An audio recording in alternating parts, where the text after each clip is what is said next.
the business was built at that time on that particular model. Hello everyone and welcome back to the show. I'm Ben Browning and this week I'm joined by the exceptional Adam Tiberius. I had my account, I was kind of happy with that, but I was always looking to increase. Now, around sort of 2022, mid-22, the business changed model. Adam is a visionary business development leader who's changed recruitment by transforming his strategies and traditional methods into scalable, data-driven systems. So we moved into a ladder-based model. Essentially, it's more of a BD AM recruitment delivery style model rather than one person does it all. Adam has not only built high-performing teams in 3 environments, the UK, Europe and the US, but he's also doubled revenue through precision-driven market mapping, innovative prospecting techniques and an unwavering focus on results. Now, if you can imagine, at that time in a typical 360 company, by finding someone who's willing to do 100% BD, you can't find them. In this episode, Adam takes us on a deep dive in his journey from a 360 consultant through to a game-changing business development approach and a leader of a team of 10 very high-performing consultants. He breaks down the importance of creating a North Star market framework, the power of meticulous foundational work, and why solving problems, not building relationships, has been the key to his success. Right, why would you give up your desk to do that? You have to be insane. Whether you're a recruitment leader, consultant, or billing manager, this episode is loaded with actionable insights and proven methodologies that you can start putting into place straight away. So without further ado, let's dive in. Real quick before we begin. Working with over 1,000 recruiters, I've seen the same thing time and time again. The challenge of always being on a roller coaster of results and just wanting a consistent way to win new, exclusive and retained business. To help figure out how you can get there, I've created a business development assessment, a way to test your strategy. It's a simple process with a few questions designed to give you actionable steps that you need to win consistent business for your agency, whether you're a leader or a top biller. Hundreds of recruiters have already used this assessment to jumpstart their growth, including million-dollar billers.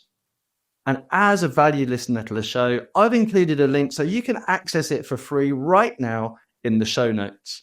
I'd love to hear your thoughts, so please go check it out. And now let's get on with the show. Hello and welcome back to another episode of the podcast. And this week I'm joined by Adam Tiberius.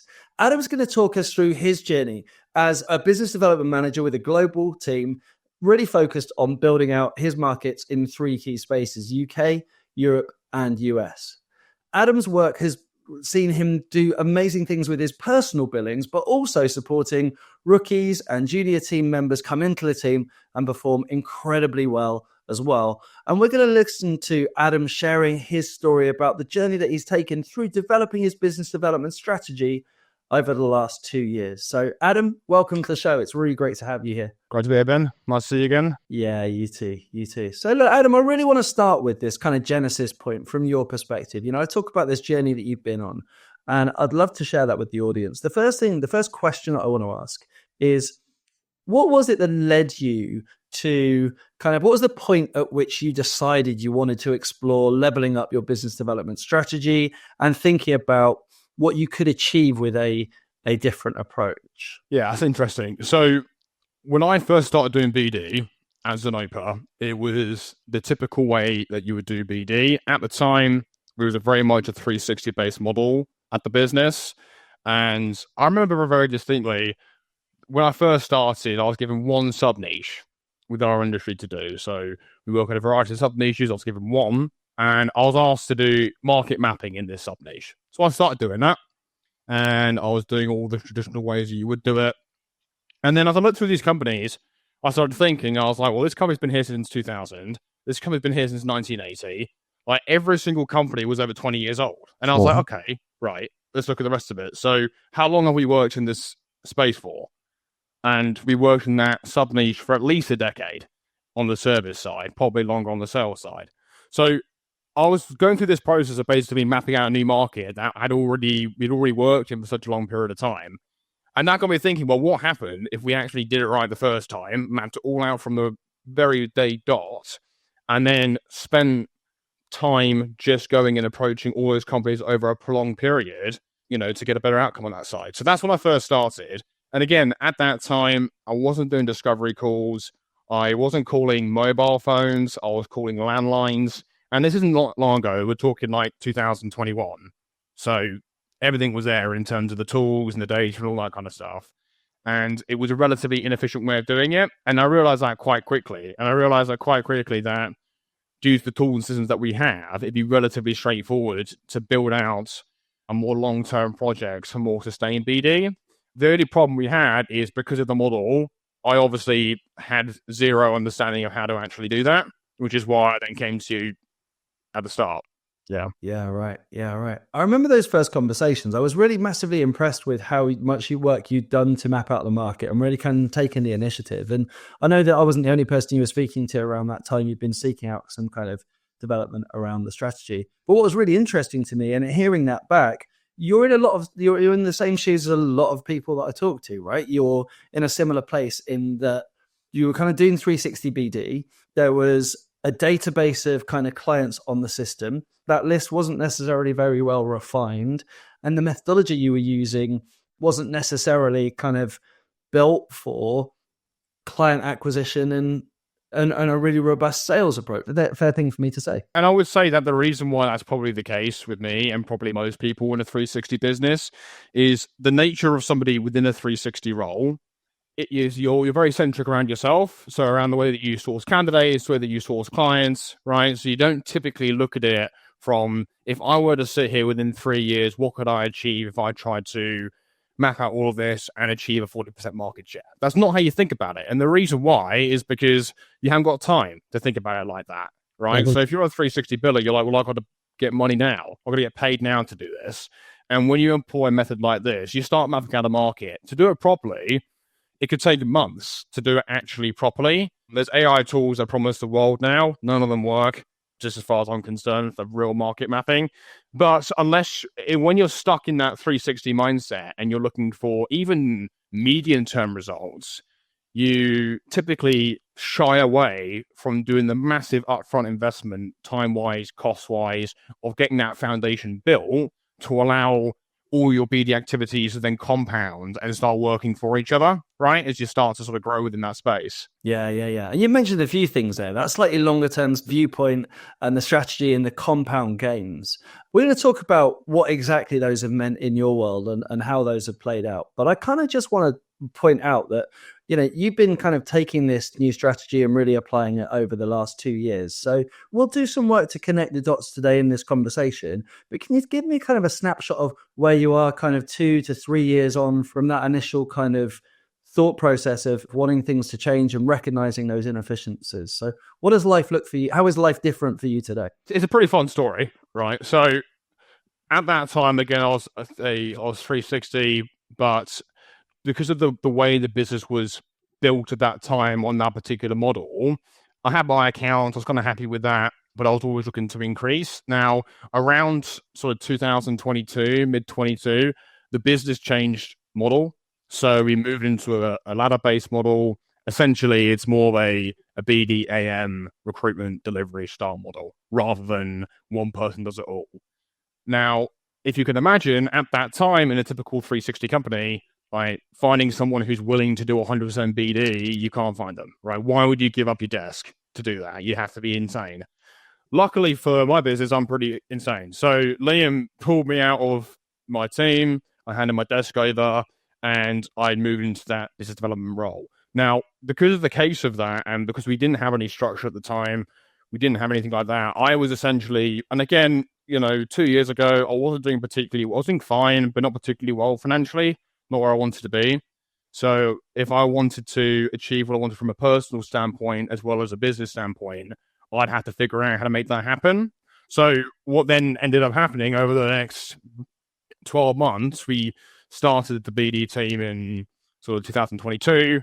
I met with you initially and built out that playbook and process.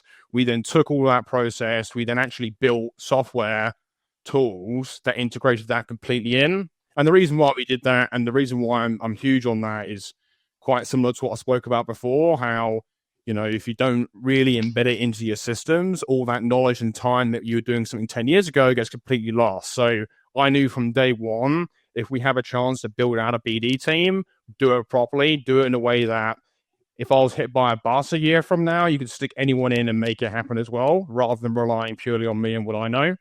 So we went through that process. We built those tools, integrated the market mapping into there. And then when I got a really firm understanding of that and kind of changed a lot of my perception around business development. So some small examples of that would be, that's when I stopped discounting. And I've never discounted since 2022, ever, for any reason to anyone.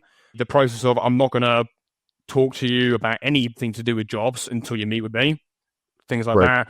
Only speaking to people about their problems, only finding out they're willing to fix them before we're going into anything else, not discussing price until you actually know you can fix their situation. So all of those things through the process of you and I working together was then built into the culture of that business development team. And what that allowed us to do is, as we had that infrastructure, from a Playbook standpoint, from a software standpoint, from a mindset standpoint, we were then able to start to slowly but surely integrate more people from the typical delivery recruitment AM team and move over to the BD team. Now, the most exciting part about that first year in the BD team was the fact that everybody who followed the process got the same cold call to disco conversion rate, pretty much got the same disco to new account conversion rate, all sold at the same fees. And this is across 3 geographies, or different fees for different geographies, right? But the conversions were the same across multiple markets, from sales in animal health through to engineering in life science, from, Belgium to the US to the UK. So the most exciting thing about that time was that not only were we going through this incredible journey of building out a business development function, but the fact that we had such consistent results across the board, across individuals of very different levels in very different markets, meant that it wasn't about how good I am, because I'm pretty average, or not about how good anyone else is. It's about, if you stick somebody through this process, you will get this outcome. And that's scalable. And that's what made it really exciting. So, in that first year, So in that first year, we onboarded about £1 million worth of new business, which was excellent. We're a small regional recruitment company, right? So that was a lot of money for us to do in our first year of BD. And then that allowed me to take that playbook we built there, and then when I started the US team in 2023, take that and apply it directly to the US market. And Bob's your uncle, we have the same conversion rates there within our core areas. So that's where the foundation of what happened 2 years ago has really impacted not only our ability to scale our current business in the UK and Europe, but also to open out a new office relatively quickly with a team of where I'm just doing BD and the rest of them have less than a year experience, right? That's amazing. That's really incredible. And I think what's really interesting about that is that there's many things that I want to dig into there. One thing to finish on, or just that comes out from the end of those points though, is this idea that you've taken what worked in the UK and in Europe, and then you've applied that to the US market. And I know that you found some differences and some specific challenges within that. But what I hear from you is that generally speaking, the playbook that you were using before, in kind of, at least in its direction, is absolutely applicable in the US market. I think for a lot of recruiters, that's not necessarily what they've potentially found as they've tried to break new markets. Before we dig into that in a bit more detail, and I know that you've got a couple of points I'm sure you'd love to share on the differences around the US versus other markets, but let me just finish that journey arc then, or that story arc from where you were to what kind of, we've talked a little bit about what changed and we'll dig into that. But in terms of a snapshot now, I understand you've got 10 people in the team, or 2 teams of 5 consultants. Is that right? How have the team performed this year? I run our US office. So within the US office, we have a guy called Albert. He does all the L&D. All the actual delivery work goes through 3 people. We just pulled 2 from the UK in the last couple of months, but it's essentially 3 desks.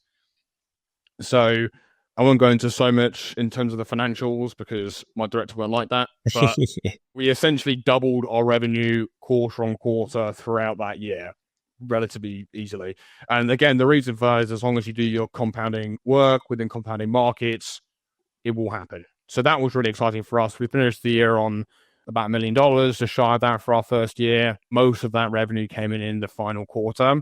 And the reason for that, as you can probably imagine, is you spend the first 6 months building up your client base to allow that to happen. But the most interesting part about that particular team, the US team, is it's also allowed me to take 2 of the individuals that we hired and then bring those through our BD audit process, and they can now convert just fine, which means that then puts me in a really well-poised position to go ahead and hire a number of people next year for that delivery function and still have capable people within their sub-niches, then expand our market share further in those sub-niches.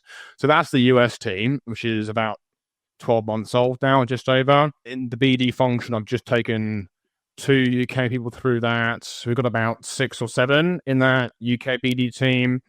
I don't do as much there as I used to because obviously I'm focusing on growing our new office. But within that BD team, each of them, again, is conversing at the same levels.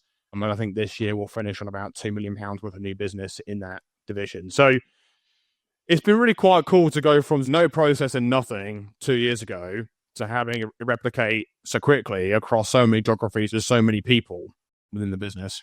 Yeah, I think you've got a level of consistency and kind of confidence in the process that so many business leaders will really envy and want to understand exactly how you've kind of done that. And I'd love to ask you a few more questions about those specifics. There's a phrase that you used a moment ago, which is disco. I suspect most people in the audience will recognize that refers to discovery rather than anything else.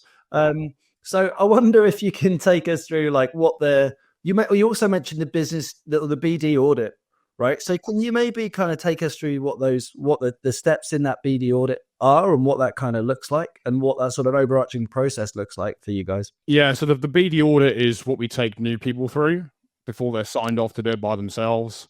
That's broken down into 3 months, but they take as long as they actually can take to do it. So month 1 is mapping. Do you understand why we do it the way that we do it? Do you understand how that works? Do you know how to do it in a comprehensive fashion? Do you know how you can leverage data to make that work? When it comes to anything in recruitment, fundamentally, it's not a people business. It's a data business, fundamentally, the core of it. So if you need to understand that before going further, month 2 is prospecting. Can you prospect? Can you get over it? Right? And that's the longest month of the audit, purely because for a lot of people, it becomes more challenging. And at the start, it's scary.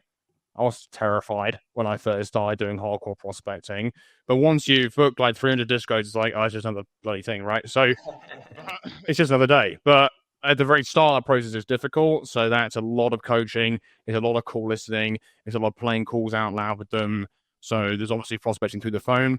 Through that audit process as well, I preferably focus on cold calling based prospecting. Loads of reasons. Mostly because it works all the time. I know it works all the time, so we can do that. Second thing, if you look at most people's challenges when it comes to their sales team, is they won't pick up the phone. So if you just ingrain that into them from the start, forget your cadences, forget your LinkedIn outreach, forget your personal branding, that can be ingrained into them later. I'm not worried about that. As long as they have a phone-first mindset and they have the right data, they will be successful. So that goes through sort of the month 2 of prospecting, and then month 3 is understanding what a discovery call is. Most importantly, why we have them, what are you actually trying to find out, and those types of pieces, which is something that we put together in our playbook, right? Yeah, indeed. And once they're signed up on those 3, they have to onboard 1 account during that time period. It's a very low threshold, but can you book 10 discoveries? Can you onboard 1 account? Should be really straightforward if you go through it properly. And then from there, they're signed off to then go and climb up the rest of our BD ladder. So that's the audit piece of that process. I love it. Now, there'll be lots of people out there, I'm sure, who are thinking, wow, you give them a month at the start to focus on mapping out their market and focus on building out their data. That's really interesting. Why do you do that piece? Tell me a little bit more about why you do that piece first. And you also mentioned that great phrase there, which is that recruitment is more of a data business than it is a people business. So can you help me understand that a bit more? Yeah. So fundamentally, mapping's the worst part of the job, and it's what I do all day. It's all I do, really, because my job is to make them successful by building out their markets appropriately. So I've probably reviewed circa 20,000 companies over the last 2 years, looking at them in segments manually to make sure that happens. Because as long as you do it 100% correct and you have quality verified data there, you can take anyone, stick them in, and they'll create results. So it's what I call the North Star market. So it's like, what is your North Star? What are you actually going after? The other thing, especially if you're a recruitment business owner, it's your business at the end of the day, right? Your business, you should be deciding the direction in which you're going. As soon as you build out a process where any Tom, Dick, and Harry is going to be chasing job leads left, right, and center, you've lost complete control of the direction your business is going in.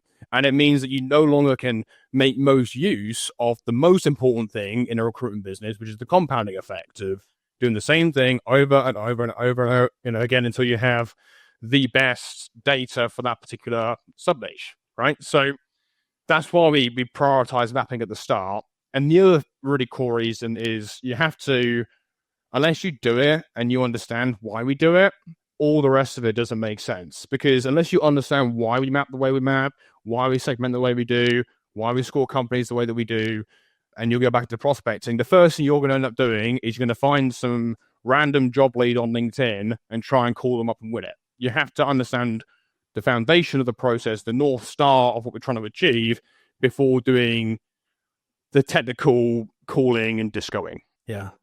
I love it. It's a massive step that we see. I mean, that's clearly been really impactful for you, and we see that a lot. So I think you've done a really good job of explaining that. I think a lot of people kind of maybe a little bit don't pick that up as maybe much as they should. So yeah, really, really, really great point. I think the reason for that, to be honest, is because it's dead boring.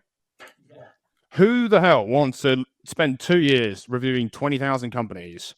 You don't want to do it. Now, and if you're in a sub niche that's small enough, right now, AI can't do it for you. Good luck with that. If it can do it, your niche isn't small enough, fundamentally.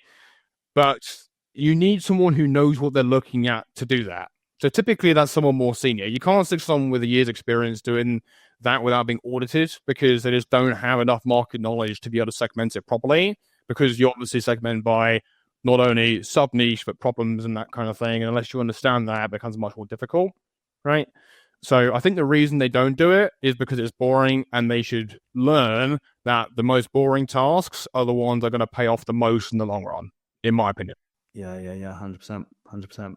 Tell me a little bit about the prospecting approach. You mentioned phone first, and I'm a big proponent of phone first prospecting. I love that, as you say, and I think this kind of goes back to some of the conversations we've had offline. Email outreach, LinkedIn content, LinkedIn outreach actually feeds off of the live conversations you have, right? So actually it becomes, people often say to me, I can't write, I struggle to write content. And I typically ask them, what conversations have you had this week? If you're not on the phone doing BD outreach, you're not having conversations to come up with the content that's going to be relevant and useful. So I think that's a really, really interesting point. But tell me a little bit then about what happens, like when you get people on the phone. What are you looking for when you're auditing their approach? What are you looking for in that prospecting kind of outreach, and what's the kind of the content there? Well, there's a script right at the start, but once they get a little bit, over the hump of knowing the framework, it's really simple. It's the opener, it's their problem menu. Which problem do they have? What's the impact of that? Is that impact big enough to be worth fixing? Do they want to fix it? And if so, book the meeting. It's that straightforward. Now, you can do that through Dennehy method of, this is a cold call, whatever.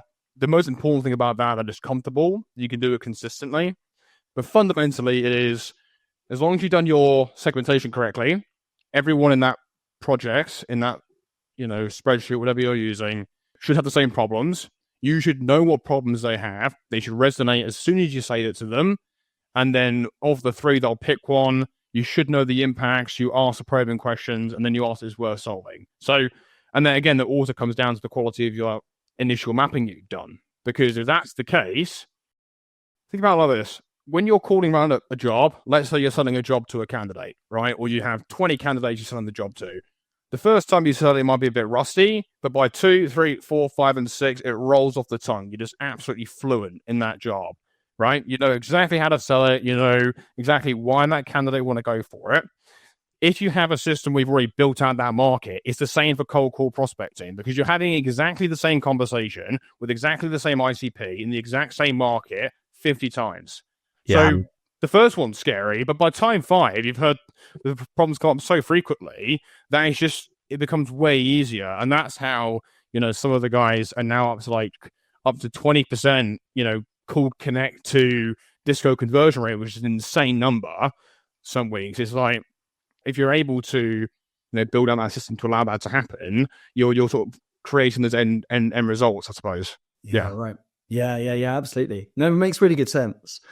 I think one of the themes that's coming through this episode, right, is doing it well, like the price almost that I guess you pay for confidently, consistently growing teams, seeing great results, seeing real kind of, quarter on quarter growth is actually that it's doing the boring stuff, right? The way you describe prospecting makes it sound quite boring. The way we talk about building data and market map, you've said, is directly, the most boring part of the job. It sounds like that's been a really big difference, is getting used to the, doing the boring stuff. It's called work for a reason, Ben, right? So, if it's interesting, you're not very good at it. Generally speaking, not all the time, but generally speaking, the only challenge that you get to is, I have this problem where if I've spoken to 400 service managers about in like 3 areas, you start making assumptions in your head because you're just having the same thing over and over again. That's the only problem that you have to catch, because you can start making assumptions about them and not asking the probing questions. But fundamentally, if you're good at something, it should be really quite boring and quite easy, right? And if it's not, I think that's a trap a lot of people get into. And it's also a problem with the industry at large, where when everything's about, I can onboard great clients, I can find great candidates, I'm amazing at sourcing, I'm great at closing, I'm great at getting fees, whatever you think that you're great at, as soon as you go through a system like this that performs 3 times better, it's like, well, it's not you fundamentally, it's the process that you're going through. And I think that because everyone's sort of in their mind's eye, the way that they view themselves, typically in recruitment, because of the nature of the business in the 360 model, is I'm good at this, it's my identity almost. If you try and get them to go away from that, it could be often quite a difficult change for them to make, purely because of it just removes their sense of self. So, and that's also why I think a lot of companies have big challenges putting these into place, because in the recruiter's mind's eye, it's always been them. When it's never been them, it's been the process that they followed at that particular point in time. Yeah, absolutely. It makes really good sense. I think you're such a great proponent for really that process-led approach, which is one of the reasons why I wanted to make sure we got this conversation and shared it with the audience. So I really, really appreciate it. Look, we've brought us as far as kind of the prospecting piece. There's 2 questions that are left that I want to kind of specifically cover. The first one is around what happens next. So talk us through, you mentioned never negotiating on fees. So where does that come from? And maybe I wonder actually whether you can also tell us a little bit about what that disco step or that discovery meeting step looks like, and whether would I be right in assuming that good discovery is what tees you up for never having to negotiate down on your fees? Yeah, so I'd say there's a few reasons why I don't change fees. And the first reason is an ethical reason, which is, if I've got 20 companies who all compete with you looking for the same people who pay me X amount, why on God's earth should you pay me less to start with, right? The other price is just an interesting topic, and it's one that I've kind of been away from. I didn't find it interesting for a while, but I do find it interesting now. I think I've closed more accounts through refusing to discount than I ever would have done by discounting. Interesting. Because by having that gatekeeping your service behind a wall and saying, this is the price, pay it or don't, after you've gone through the process of finding out exactly what their problem is, demonstrating exactly how you're going to fix it, they actually believe that you can fix it, they want you to fix it. Once all that's been done, as soon as you discount, it just removes the credibility you just spent the last 2 Teams calls building, that exactly what you're doing and you're going to solve their problem, right? So I don't think it's a useful tool. I think the reason why people discount is out of fear, especially, again, if you've not got a solid way that you're going to get more quality counts in your core area that you can fill straight away next week, the week after, you have a scarcity mindset. So you get to a point where you're just like, oh my God, I need this now. Let's just discount to try and get it in, right? Which is a sort of a big challenge. But on the other side of that, as long as you have that mindset, something's going to come in, you'd be very surprised, as long as you do appropriate follow-up, if their problem was real in the first case, and if they aren't solving it through their own particular metrics, and they actually think you can solve it, they will come back to you. And I've had, most of my accounts have been like that, where they've tried it a cheap way, they tried it a different way, it didn't work, they come in, The one caveat I would say to that, though, is if you're going to play that game, you better be damn good. And you better actually deliver when that comes in, because if you don't, you will lose that client forever. So this also comes through to, whilst we have our strong BD processes for onboarding accounts, we have equally or probably more strong processes for the candidate side that backs up our claims to allow us to do this. Yeah. Do you know what? It's one of the things that I hear most common from recruiters is our delivery team are fantastic. Our delivery team are amazing.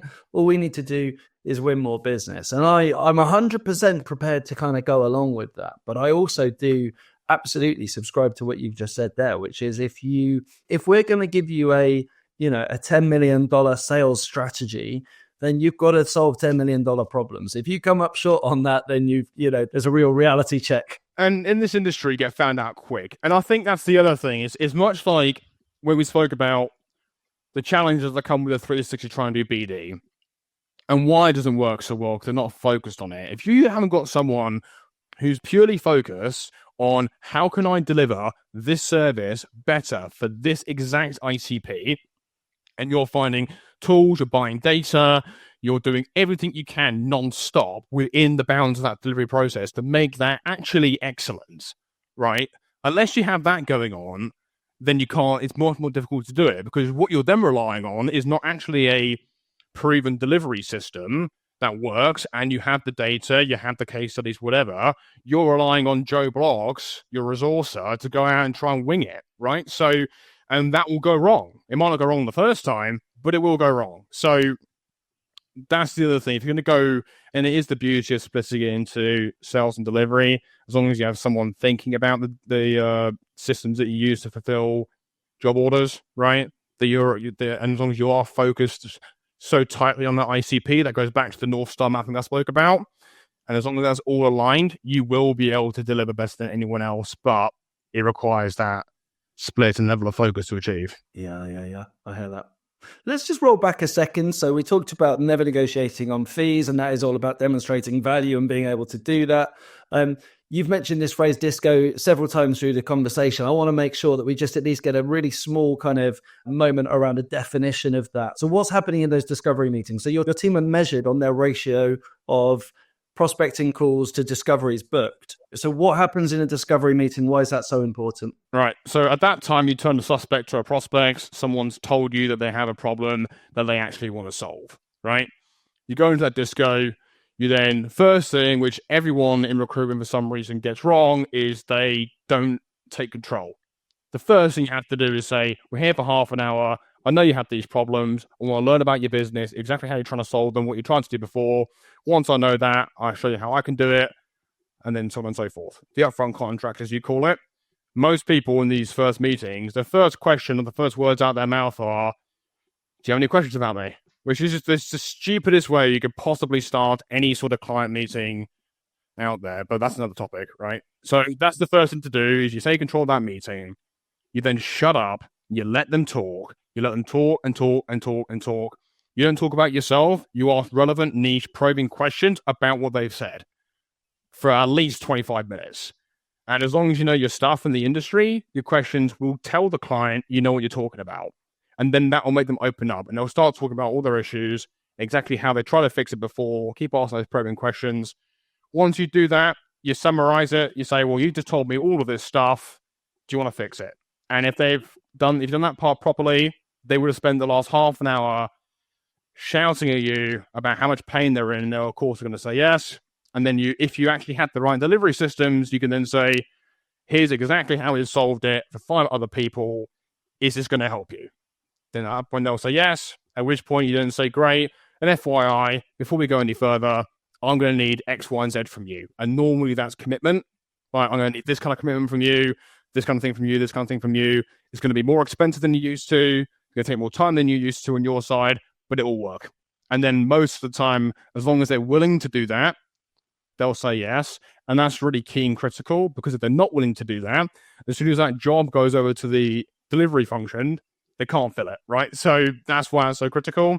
And then right at the end, you just say, these are my terms. They don't change. And as long as you do it in that fashion, I never have any pushback on terms at the end. But you have to have gone through all of that, and you actually have to be able to solve their problem to be able to have that end stance to get the outcome you want. Yeah, absolutely. And look, you talk about never having to negotiate on fees or never allowing your client to negotiate on fees. I see other businesses using this kind of process to sell exclusively retained business or kind of onboard clients in different ways, whether it's embedded solution, an RPO, retained kind of product, something like that. And that's exactly the methodology that they all use. And it's I don't know whether you found that, whether you would say this, but for me, actually, when I see the data, when I hear the calls back, it's actually quite alarming how effectively it works, because you feel like, I think understandably, people say, oh, I'm not sure I could do that. And then actually when you're in it, like, I mean, it's not easy, but once you know the steps, I don't know, does that speak to your experience? Yeah, but you're not like doing the client over, right? So as long as you genuinely believe that you are absolutely fantastic at solving that particular problem for that particular ICP, then you have full confidence in it. Yep. And if you actually value the time of your delivery function, then oftentimes I'll say, there's not a chance I'm going to give these guys waste their time on something unqualified by you. Like, what would that make me as, their, lead or whatever? Like, it would make me be putting them in a bad position. So there's all kinds of ways you can phrase it where it's actually an ethical thing, whether you go about that particular process, right, and why you do it that way.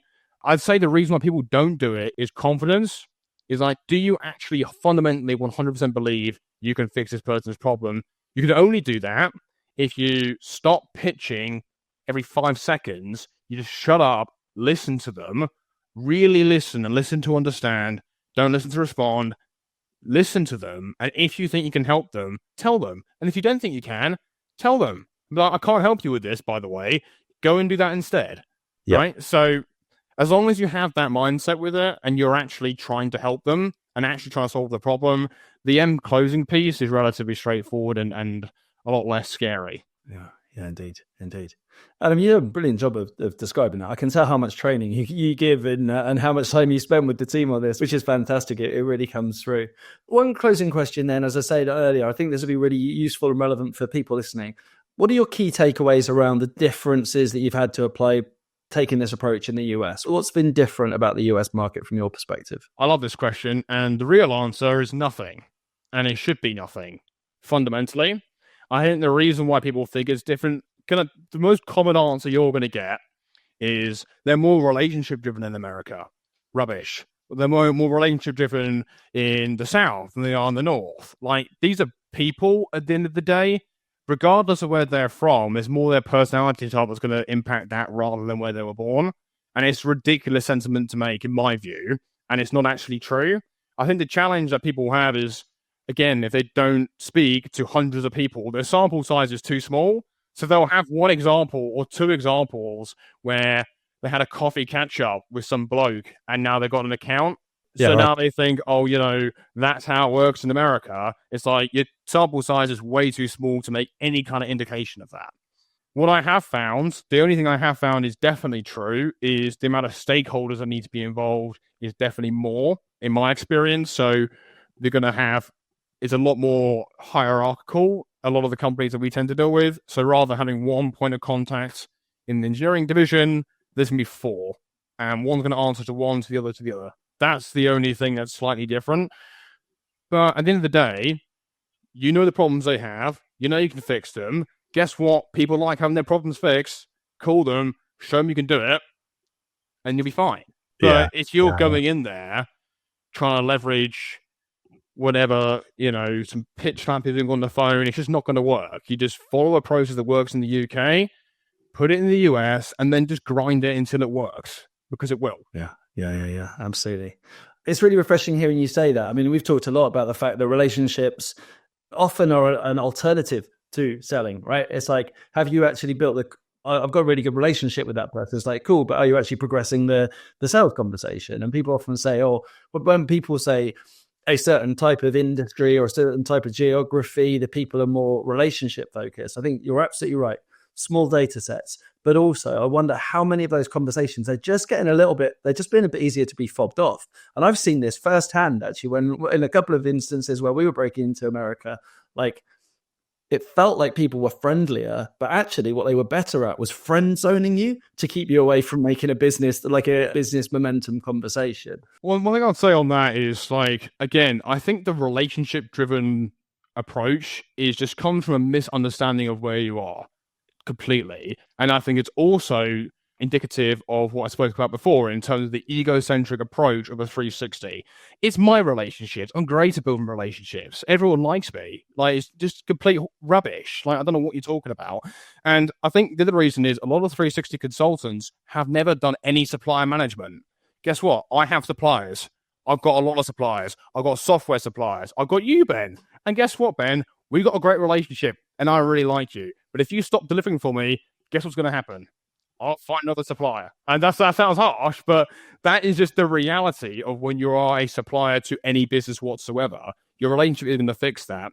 And the second thing is, until you're actually fixing a problem they have, any senior stakeholder is not going to want to have a pointless coffee catch-up with you. I don't care what you think you're going to give them. Unless their house is on fire and they need their problem fixed, guess what? Their focus is elsewhere. Yeah. So if you're having those levels of conversations, you're probably speaking to someone without any buying power in the first place, which there's always a place for. You can turn them into champions and all that kind of good stuff. But fundamentally, if you're trying to build a business, you go out there, you find people with problems, you fix them. And once you fix their problems, then build your relationships and go play golf and whatever you want to do. But until then, like, just find people who you can actually help rather than mucking around in meetings that are pretty pointless.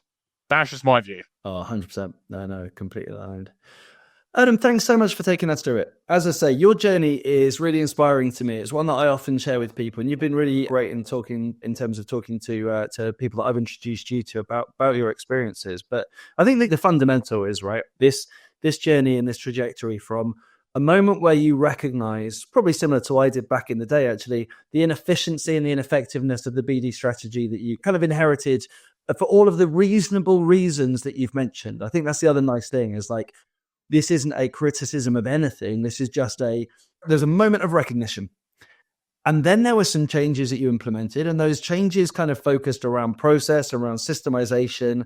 And in doing that, what you've been able to do is achieve consistent results, consistent growth, high performance across a large team in different territories that so many businesses would envy, but that, frankly, based on what you've told us today anyway, we've got to recognize that a lot of businesses aren't prepared to do the boring, gritty stuff to actually make that come together. So, I think you asked a really nice story. Go on. There's that great quote, which is, do the things that you least want to do, or something like that, right? It's where, the dragon's found in the place you least want to go. And most of the time in recruitment and for recruitment businesses, that's in boring, data-driven work, fundamentally. Yeah, indeed. It's a whole new era of kind of selling in that we're seeing at the moment coming through, and the way that recruiters are approaching it, much less about flair and character and personality, and much more about that focus and discipline. And you're a real kind of poster child for that. I think is probably probably, I don't know, like, and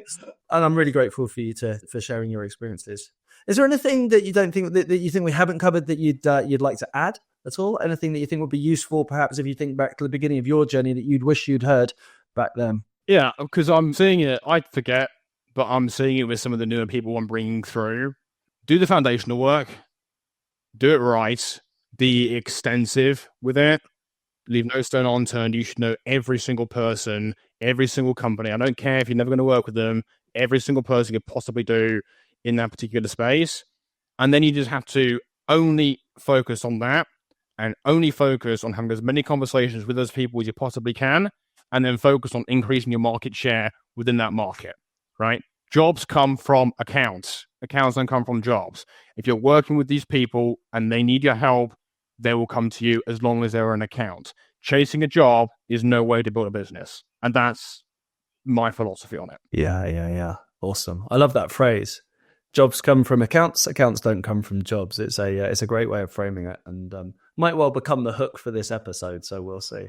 Adam, really awesome spending time with you. Thank you so much for making the time available. I know you'll be cracking on with some BD or some market mapping now for the rest of the afternoon. So more company reviewing. Yeah, indeed. And all the best, mate. I will see you soon. See you soon, Ben.